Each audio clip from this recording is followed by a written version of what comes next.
Mateo ajustó su vieja bufanda de lana contra el viento frío de diciembre en Madrid. En su bolsillo, un billete de tren hacia Marbella quemaba con la promesa de una segunda luna de miel. La estación de Atocha bullía con la energía frenética de las fiestas, una cacofonía de maletas rodando y anuncios por megafonía que resonaban bajo la impresionante estructura de hierro y cristal. Sin embargo, para Mateo, el ruido era secundario. Su mente estaba enfocada en una sola imagen, la cara de Elena cuando él apareciera en la puerta de su hotel. Llevaban 10 años casados, una década de rutinas cómodas y silencios compartidos que, últimamente, se habían vuelto demasiado largos. Mientras el tren AVE se deslizaba suavemente fuera de la capital, dejando atrás el cielo gris plomizo de la meseta, Mateo repasaba los detalles.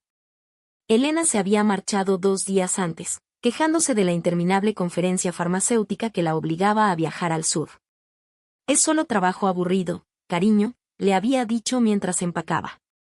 Pero Mateo, con su ojo entrenado para los detalles históricos, había notado la discrepancia. Su equipaje no estaba lleno de trajes de sastre grises, sino de vestidos de seda y esos zapatos de tacón alto que solía reservar para sus aniversarios. En su ingenuidad, o quizás en su deseo desesperado de creer, Mateo interpretó aquello como una señal de que ella también esperaba algo más que reuniones.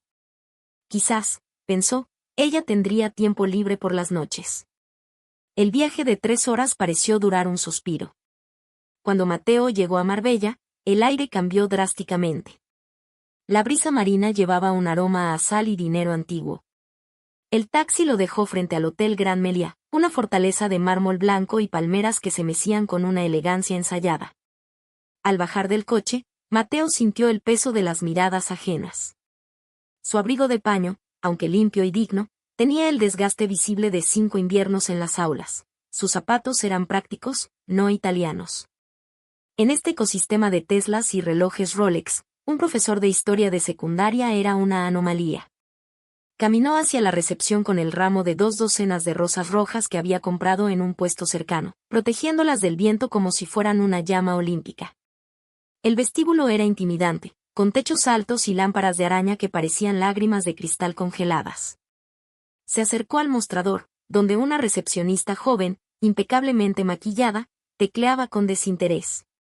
Al levantar la vista, su sonrisa profesional vaciló apenas una fracción de segundo al escanear a Mateo, su piel oscura, su ropa sencilla, las flores que parecían un cliché desesperado en ese entorno de sofisticación fría.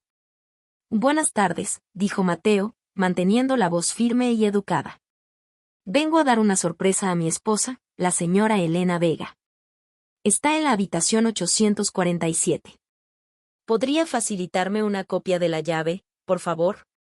La recepcionista no consultó el ordenador. Simplemente lo miró con una mezcla de lástima y desdén, esa mirada particular que la gente de servicio reserva para aquellos que claramente no pertenecen a su mundo. «Pues lo siento, señor», respondió con un tono gélido. «Por política de privacidad y seguridad del hotel, no podemos dar llaves a personas que no están registradas en la reserva, independientemente de su relación. Tendrá que llamarla para que baje». Mateo asintió lentamente. Entendía lo que no se decía. «Usted no parece el tipo de hombre que se aloja aquí». No insistió. No era su estilo armar escándalos. Se retiró a un sofá de terciopelo en el vestíbulo, esperando pacientemente. Observó el flujo de huéspedes, gente guapa y despreocupada. 10 minutos después, un grupo ruidoso de turistas alemanes se dirigió a los ascensores. Mateo, con la agilidad de quien ha vigilado pasillos escolares durante décadas, se deslizó tras ellos, camuflándose en su estela hasta que las puertas doradas se cerraron. El 8º piso estaba sumido en un silencio profundo, amortiguado por una alfombra de color burdeos tan gruesa que sus pasos no hacían ruido. El aire olía a lavanda y cera de muebles caros.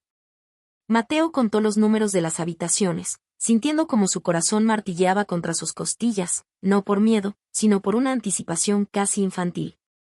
843, 845. 847, allí estaba. Se detuvo frente a la puerta de madera oscura, alisándose el abrigo con la mano libre.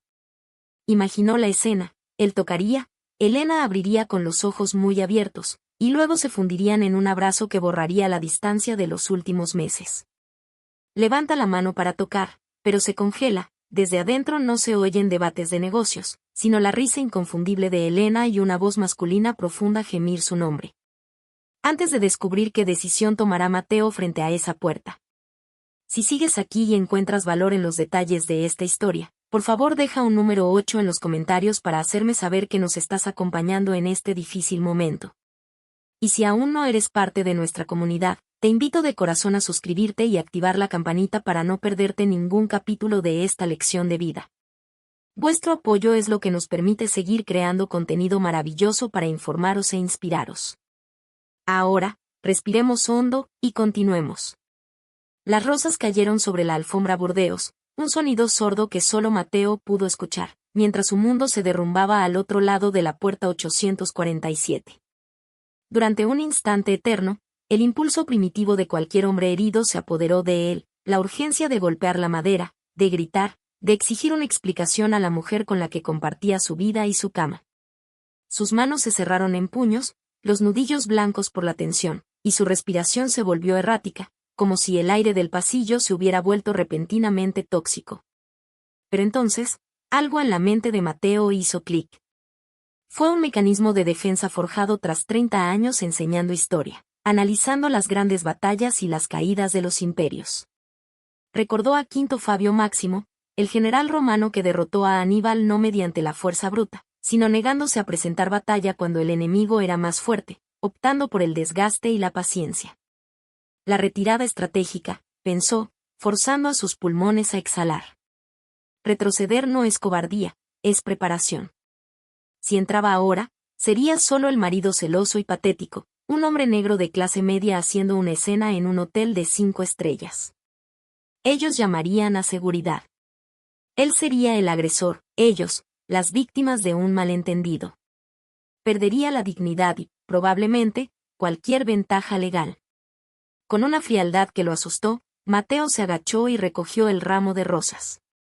No podía dejar evidencia de su presencia. Se dio la vuelta y caminó hacia las escaleras de emergencia, evitando los ascensores por si acaso Elena o su amante decidían salir.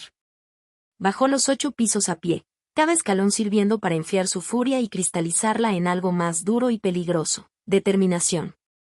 Al salir del hotel, la brisa nocturna de Marbella ya no se sentía como una caricia, sino como una bofetada. Mateo caminó varias calles, alejándose de la zona de lujo, hasta encontrar una pensión modesta, el hostal El Refugio, cuyo letrero de neón parpadeaba con un zumbido eléctrico. La habitación costaba 40 euros la noche y olía a lejía barata y tabaco rancio, un contraste violento con la suite que su esposa disfrutaba a pocas manzanas de distancia. Se sentó en el borde de la cama, que se hundió bajo su peso, y sacó su teléfono. Sus manos, sorprendentemente, ya no temblaban. Abrió el chat con Elena. Su última conexión había sido hace 5 minutos. Escribió con cuidado, midiendo cada palabra como si fuera munición. ¿Cómo va la conferencia? Te extraño.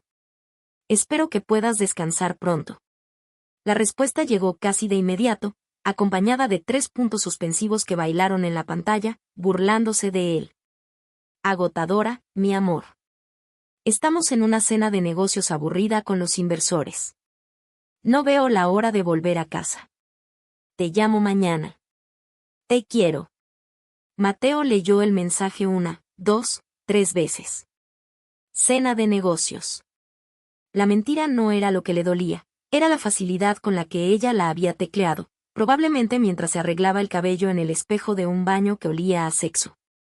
Esa mentira confirmaba que no era un desliz accidental, era una traición consciente y estructurada. Ella no solo le estaba siendo infiel, lo estaba subestimando. El hambre de justicia rugió en su estómago, más fuerte que el hambre física. Necesitaba saber quién era él. Necesitaba un rostro para ponerle a su enemigo. Se levantó, se lavó la cara con agua fría en el lavabo minúsculo y volvió a salir a la noche. Regresó al Gran Meliá, pero esta vez no entró como un esposo enamorado. Se subió el cuello del abrigo y entró por una puerta lateral que daba acceso al bar del vestíbulo. Se sentó en una mesa oscura, oculta tras una gran planta decorativa, y pidió un agua mineral que le costó lo mismo que su cena de la noche anterior. Esperó. Observó. El vestíbulo era un desfile de vanidades, pero Mateo tenía la paciencia de quien ha corregido miles de exámenes mediocres esperando encontrar una respuesta brillante. Pasó una hora. Luego, el ascensor de cristal descendió suavemente. Las puertas se abrieron y allí estaban. Elena llevaba un vestido de noche negro que dejaba su espalda al descubierto, una prenda que Mateo nunca había visto. A su lado, un hombre alto, de unos 40 y tantos años, con el porte arrogante de quien nunca ha tenido que preocuparse por el precio de nada. Llevaba un traje a medida que gritaba dinero. Javier. Mateo lo reconoció de las fotos de la empresa que Elena traía a casa. El CEO. El hombre que predicaba sobre valores familiares en las newsletters corporativas. Caminaban del brazo, riendo, sin la menor preocupación del mundo. Javier le susurró algo al oído a Elena y ella echó la cabeza hacia atrás, riendo con una coquetería que Mateo no había presenciado en años. Se detuvieron cerca de la fuente central del vestíbulo. Javier le acarició la mejilla con una familiaridad posesiva y luego la besó, un beso público, descarado, el beso de quien cree que es dueño del mundo y de todo lo que hay en él. Mateo saca su teléfono, no para llamar, sino para tomar la primera foto. La paciencia es un plato que se sirve frío, susurra. El viaje de regreso a Madrid fue el más largo de su vida. El paisaje gris y estéril que desfilaba por la ventana del tren AVE reflejaba con cruel precisión el vacío que ahora habitaba en su pecho. Mateo no leyó, ni corrigió los exámenes que llevaba en su maletín, ni siquiera probó el café que se había enfriado en la mesita plegable. Solo miraba pasar los olivares infinitos de Andalucía y los campos de Castilla, preguntándose en qué kilómetro exacto su matrimonio había dejado de ser una sociedad para convertirse en una farsa. Al llegar a Atocha, la ciudad estaba envuelta en esa llovizna fina y persistente que los madrileños llaman calabobos. Mateo tomó el metro hasta su barrio, Lavapiés, un lugar de calles estrechas y balcones llenos de vida que siempre le había parecido el corazón auténtico de la ciudad. Subió los 3 pisos hasta su apartamento, arrastrando los pies como si llevara pesas en los tobillos.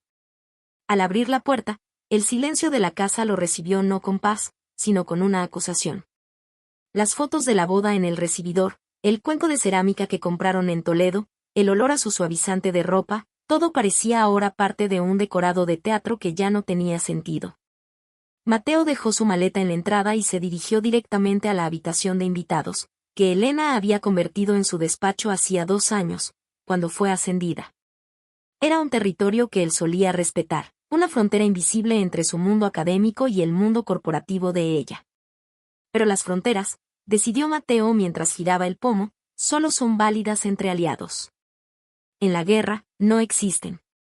El despacho estaba impecable, minimalista y frío, todo en tonos blancos y grises. Mateo se sentó en la silla ergonómica de su esposa y encendió el ordenador de sobremesa. No tenía la contraseña, pero no la necesitaba. Su objetivo era el archivador físico, donde Elena, con su obsesión por el orden, guardaba las copias en papel de sus logros. Abrió el segundo cajón. Allí estaban, extractos bancarios, facturas de tarjetas de crédito y agendas antiguas. Con la meticulosidad de un arqueólogo limpiando un hueso fósil, Mateo comenzó a revisar los documentos. No buscaba grandes sumas, buscaba patrones. Y los encontró. Cenas en restaurantes con estrella Michelin en martes cualquiera. Cargos de hoteles en Barcelona y Valencia en fechas que no coincidían con ninguna conferencia oficial que él recordara. Marzo, abril, mayo. La traición no era un evento reciente, tenía una cronología, una historia de al menos 8 meses. 8 meses de él durmiendo junto a una extraña. Pero fue en el fondo del cajón, debajo de unos contratos de seguros, donde encontró la pieza que cambió la naturaleza de su dolor. Era un folio impreso, un correo electrónico que Elena debía haber guardado como un trofeo o quizás como una garantía. El remitente era Javier. La fecha, de hacía 6 meses. El asunto, nuestro futuro. Mateo leyó las líneas resaltadas. El puesto de directora regional es tuyo, mi vida. Solo necesito que sigas siendo tan complaciente y discreta como hasta ahora. La Junta hace lo que yo digo, y tú haces lo que yo necesito. Mateo soltó el papel como si estuviera ardiendo. No era solo adulterio. Era corrupción. Era un intercambio de favores sexuales por poder corporativo. Su esposa no solo le había sido infiel, había vendido su integridad. La náusea le subió por la garganta, pero la reprimió. Necesitaba ayuda. Necesitaba ojos y oídos donde él no podía llegar. Sacó su teléfono y buscó un número que no marcaba a menudo, pero que guardaba con cariño. Carlos abogado. Carlos había sido su alumno hacía 15 años, un chico brillante pero problemático al que Mateo había ayudado a encauzar. Ahora era un abogado laboralista con contactos en el mundo de la investigación privada, un hombre que le debía más que favores académicos. ¿Profesor? La voz de Carlos sonó sorprendida y cálida. ¡Qué alegría! ¿A qué debo el honor un domingo por la tarde? Hola, Carlos, dijo Mateo, y su propia voz le sonó extraña, metálica. Necesito tu ayuda. No es un tema social. Es personal. Y necesito discreción absoluta. Le explicó lo básico, omitiendo el dolor y centrándose en los datos. Necesitaba saber todo sobre Javier, el CEO de farmacéutica Meridian. Sus finanzas, sus antecedentes, sus debilidades. Carlos escuchó en silencio, con el respeto que siempre le había profesado. Lo haré, Mateo. Dame unas horas. Tengo acceso a bases de datos que no son precisamente públicas. Mateo pasó las siguientes horas sentado en el sofá, a oscuras, viendo cómo las sombras se alargaban en el salón. No comió. No encendió la televisión. Solo pensaba en la sonrisa de Elena, esa sonrisa que ahora sabía que tenía un precio. El teléfono sonó a las 9 de la noche, rompiendo el silencio sepulcral. Era Carlos. Mateo, tengo algo. La voz de Carlos ya no era cálida, sino tensa, profesional y preocupada. Este tipo, Javier, es peor de lo que pensabas. No es solo un ejecutivo arrogante. He encontrado un patrón. Demandas desestimadas, acuerdos de confidencialidad firmados apresuradamente. ¿Qué quieres decir? Preguntó Mateo, incorporándose. Hay un nombre que se repite en los foros de ex empleados, aunque nadie se atreve a hablar oficialmente, dijo Carlos, bajando la voz como si temiera ser escuchado. Una mujer llamada Lucía. Era su asistente personal hasta el año pasado. Desapareció de la empresa de la noche a la mañana tras un supuesto despido procedente. Mateo, si quieres hundir a este hombre, Lucía es la llave. Pero te advierto, si vas por este camino, no habrá vuelta atrás. Mateo acaba de descubrir que no estás solo en esta batalla. Si sigues con nosotros y encuentras valor en estos detalles que cambian el rumbo de la historia, por favor deja un número 3 en los comentarios. Así sabré que estás aquí, acompañando a Mateo en su búsqueda de la verdad. Y si aún no te has unido a nuestra familia, te recomiendo de corazón que te suscribas y actives la campanita para no perderte el desenlace de esta lección de vida. Vuestro apoyo es el motor que nos ayuda a seguir creando contenido maravilloso para informaros e inspiraros cada día. Ahora, volvamos a la historia y descubramos el plan. El café Gijón olía a historia y café tostado, una mezcla reconfortante de madera vieja y conversaciones literarias que habían impregnado las paredes durante más de un siglo. Para Mateo, aquel lugar siempre había sido un santuario para la reflexión, pero esa tarde de martes, bajo una lluvia persistente que teñía Madrid de gris plomo, se sentía más como una trinchera. Eligió una mesa discreta al fondo, lejos de los ventanales que daban al paseo de Recoletos, y pidió 2 cafés con leche. Mientras esperaba, tamborileaba los dedos sobre la superficie de mármol, pensando en la fragilidad de la confianza y en cómo, a veces, la verdad necesita aliados improbables para salir a la luz. Lucía llegó 10 minutos tarde.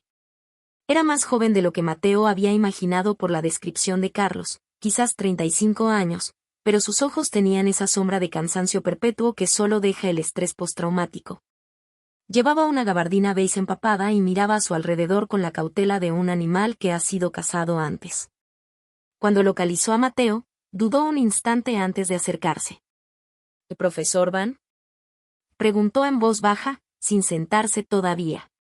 Solo Mateo, por favor, respondió él, poniéndose de pie y ofreciéndole una sonrisa que intentó que fuera lo más cálida posible.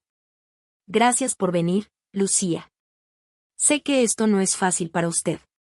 Ella se sentó en el borde de la silla, manteniendo su bolso apretado contra el pecho como un escudo. El camarero trajo los cafés y Lucía envolvió sus manos frías alrededor de la taza caliente, buscando un consuelo que el aire del café no podía darle. Y Carlos me dijo que usted sabía cosas sobre Javier, dijo ella directamente, sin tocar su bebida. Me dijo que su esposa trabaja con él. Si está aquí para pedirme que retire lo que dije en los foros, pierde su tiempo. Ya firmé su maldito acuerdo de confidencialidad. No tengo nada más que me puedan quitar. Mateo observó la mezcla de miedo y desafío en su rostro. Recordó a tantos alumnos que habían llegado a su despacho con esa misma expresión, chicos rotos por el sistema que esperaban otro castigo y se sorprendían al encontrar comprensión. No estoy aquí para silenciarla, Lucía, dijo Mateo con su voz de barítono, calmada y profunda. Estoy aquí porque mi esposa es la siguiente. Y porque sospecho que usted no fue la primera, ni será la última, a menos que hagamos algo al respecto. Lucía soltó una risa amarga y corta. ¿Hacer algo? Javier es intocable. Tiene a la junta directiva en el bolsillo y a los mejores abogados de Madrid. Yo era su asistente personal. Cuando me negué a sus invitaciones para viajes de fin de semana, empezó a criticar mi trabajo. Luego vinieron los gritos, las humillaciones públicas. Y cuando finalmente me arrinconó en su despacho y le dije que no. Al día siguiente estaba en la calle por incompetencia. Me dieron dinero para callarme y me dijeron que si hablaba, se asegurarían de que nunca volviera a trabajar en este sector. Mateo asintió, sintiendo una punzada de dolor, no solo por ella, sino por Elena. Su esposa no había tenido la fortaleza de Lucía, ella había cedido, había aceptado el intercambio. Eso no le eximía de culpa, pero pintaba a Javier como lo que realmente era, un depredador. Javier ha cometido un error, Lucía, dijo Mateo, inclinándose ligeramente hacia adelante. Se ha confiado. Cree que nadie está mirando.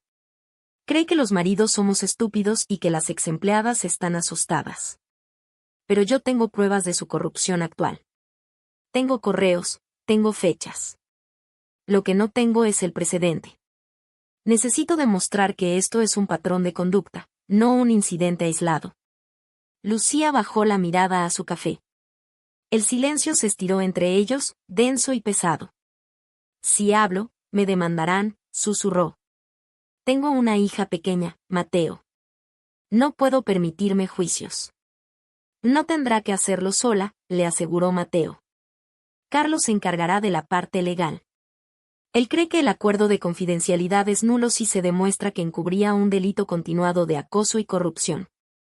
Pero más allá de lo legal, Lucía, piense en la justicia.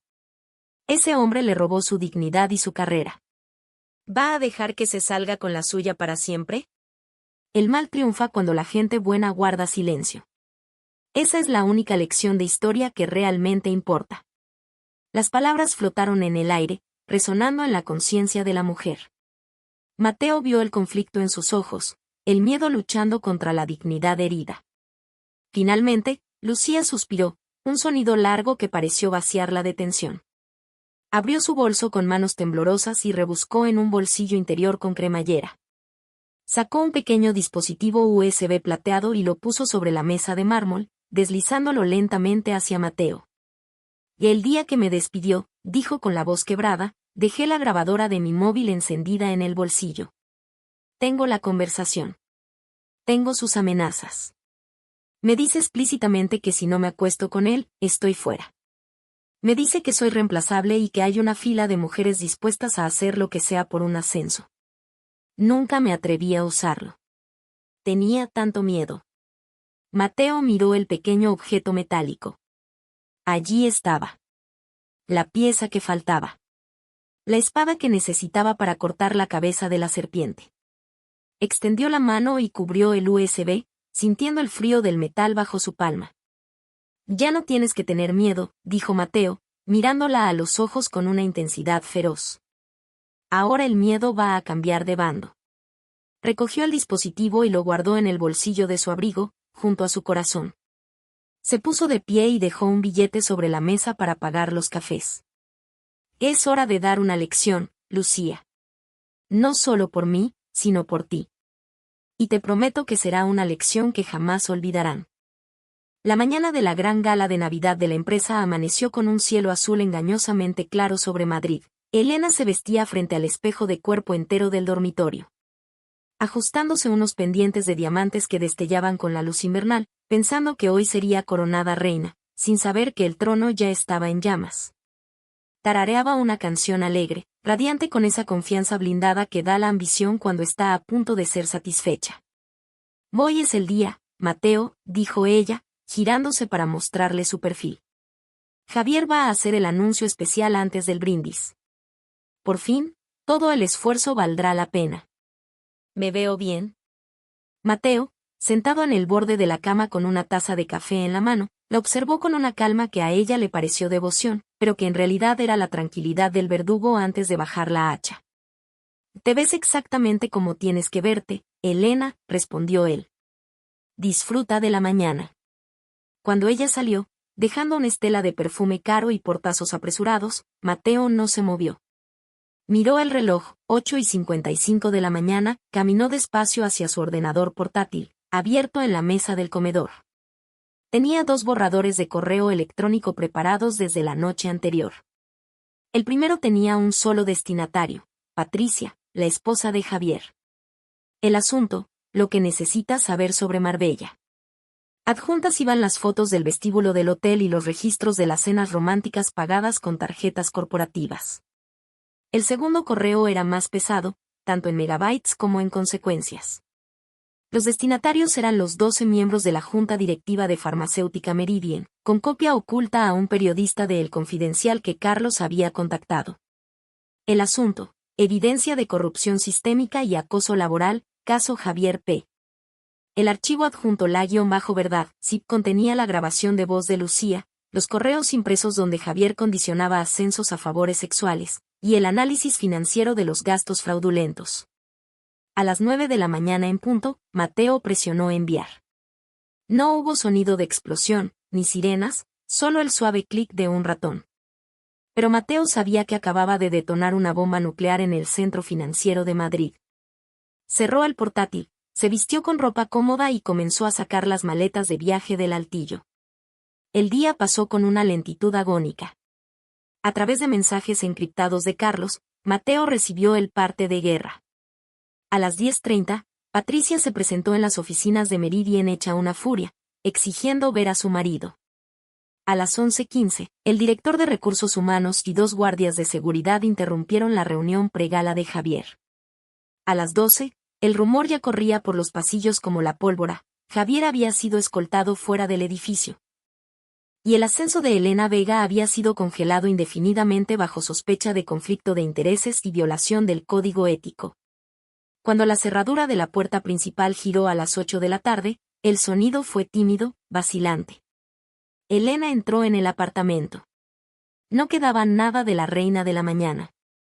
Su maquillaje estaba corrido, su peinado deshecho, y los pendientes de diamantes ya no estaban. Parecía haber envejecido 10 años en 10 horas. Se detuvo en seco al ver el pasillo. No había cena preparada. No había luces navideñas encendidas. Solo había 2 maletas grandes, las suyas, perfectamente cerradas y alineadas junto a la puerta. Mateo estaba sentado en su sillón de lectura habitual, con un libro abierto en el regazo. La lámpara de pie arrojaba un círculo de luz cálida sobre él, dejándolo como el único punto de estabilidad en un mundo que se había vuelto loco. No gritó. No se levantó. Ni siquiera la miró al principio. ¿Por qué?, preguntó Elena, y su voz era un susurro roto, una mezcla de incredulidad y horror. ¿Por qué lo hiciste de esta manera? Podrías haberme gritado, podrías haberme pedido el divorcio, pero has destruido mi vida. Has destruido mi carrera. Javier está acabado. Patricia me ha llamado P. Todo el mundo lo sabe. ¿Por qué, Mateo? Yo te quería, a mi manera. Mateo cerró el libro suavemente, marcando la página con cuidado, y finalmente levantó la vista. Sus ojos no tenían odio, lo cual fue peor para Elena. Tenían una decepción infinita, profunda como el océano. No, Elena. Tú no me querías. Tú querías a alguien que te esperara en casa mientras tú jugabas a ser poderosa. Querías un público, no una pareja. Y sobre tu carrera, tú no la construiste. La compraste, y el precio fue tu dignidad y mi respeto. Fue un error, sollozó ella, dando un paso hacia él, pero se detuvo ante la frialdad de su mirada. Podemos arreglarlo. Por favor, Mateo, tengo miedo. No tengo a dónde ir. Mateo se puso de pie. Se acercó a ella, pero no para abrazarla. Se detuvo a 1 metro de distancia, manteniendo esa frontera invisible que ella había cruzado meses atrás. Las maletas tienen todo lo que necesitas para unos días. El resto te lo enviaré. He hablado con tu madre en Valencia, ella te espera. El taxi está abajo. Elena lo miró, buscando al hombre complaciente y enamorado que había manipulado durante tanto tiempo, pero ese hombre ya no existía. Había muerto en un pasillo de hotel en Marbella. ¿Cómo puedes ser tan cruel? Lloró ella. Pensé que me amabas. Mateo la miró directamente a los ojos, y su respuesta cayó en la habitación silenciosa con el peso definitivo de una sentencia. Lo hice porque te amaba lo suficiente como para dejarte libre de una mentira, Elena, pero me respeto lo suficiente como para no dejarte volver a entrar en mi vida. 3 meses después, los almendros en la quinta de los molinos empezaban a florecer, estallando en nubes de color blanco y rosado que desafiaban el gris del invierno, indiferentes a las fortunas que suben y bajan en la ciudad. Mateo caminaba por los senderos de tierra, respirando el aire fresco de febrero. Ya no llevaba el abrigo pesado de la duda, ni la bufanda que le había tejido Elena años atrás. Hoy vestía una chaqueta ligera que se había comprado él mismo, un pequeño símbolo de su nueva autonomía. La lección silenciosa que había impartido en diciembre todavía resonaba en los círculos empresariales de Madrid. No había sido necesario gritar, ni golpear mesas, ni protagonizar escenas de telenovela. La verdad, presentada con la frialdad de un documento adjunto, había sido suficiente para derrumbar el castillo de naipes. Las noticias habían llegado a él a través de Carlos, quien se había encargado de gestionar los trámites finales del divorcio. Javier estaba acabado. La demanda de divorcio de Patricia había sido implacable, dejándolo sin la casa de la moraleja y con una reputación tan tóxica que ninguna empresa del IBEX 35 quería tocarlo. Se rumoreaba que vivía en un apartamento alquilado en las afueras, ahogado en batallas legales. Elena, por su parte, había regresado a Valencia. Sin el apoyo de Javier y con su nombre manchado en el sector farmacéutico, había tenido que aceptar un puesto administrativo en una pequeña empresa logística. Había intentado llamar a Mateo un par de veces, probablemente cuando la soledad de su nueva vida se hacía insoportable, pero él nunca respondió. El silencio seguía siendo su respuesta más elocuente. Mateo se detuvo cerca de una fuente donde había quedado con Lucía. Cuando la vio acercarse, casi no la reconoció. La mujer encorvada y temerosa del café Gijón había desaparecido. En su lugar, caminaba una mujer con la cabeza alta, vestida con colores vivos. Mateo. Saludó ella con una sonrisa genuina, dándole 2 besos en las mejillas. Gracias por venir. Quería decírtelo en persona. He conseguido un nuevo trabajo. Una editorial. Valoran mi experiencia y, lo más importante, me respetan. Te lo mereces, Lucía, dijo él, sintiendo una calidez en el pecho que nada tenía que ver con el sol de primavera. No, le corrigió ella suavemente, tomándole la mano un instante. Tú hiciste que me lo creyera. Me devolviste la dignidad, profesor.